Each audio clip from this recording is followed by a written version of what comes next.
साताऱ्यात गेल्या 3 दिवसांपासून अवकाळी पाऊस सुरू आहे। अवकाळी पावसामुळे जनजीवन विस्कळीत झाले। यासोबतच अजिंक्य तारा डोंगरावरून मोठ्या प्रमाणात पाणी आणि माती वाहून आल्यानं शहरातील अनेक भागात नुकसान झाल्याचं चित्र आहे।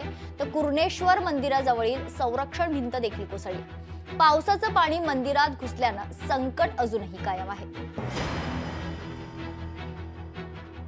काल अचानकच पाऊस आला, म्हणजे काय ते आधी काय पाऊस नव्हता आणि एकदम अचानक पाऊस आला। त्यामुळे डोंगरातली मोठी मोठी दगडं आणि माती एकदम भरपूर प्रमाणामध्ये आणि दुकानात पण सगळं पाणी पूर्ण वगैरे सगळं वाहिलं।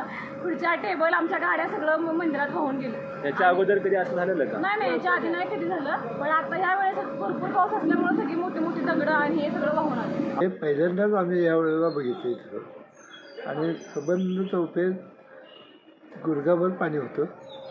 आतमध्ये बाहेरच्या मंडपात गाभाऱ्यात थोडं पाणी गेलं आणि बाहेरच्या मंडपात एक गोष्ट इतकं पाणी चिखल होतं, त्याच्यावरती पाणी होतं।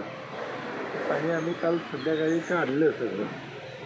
दर्शनाकरता एकच दार खुलं ठेवले, बाकी सगळी दारं चिखलाने सगळी भरलेली आहे। लोकशाही मराठी ऐका, पहा, जागरूक रहा।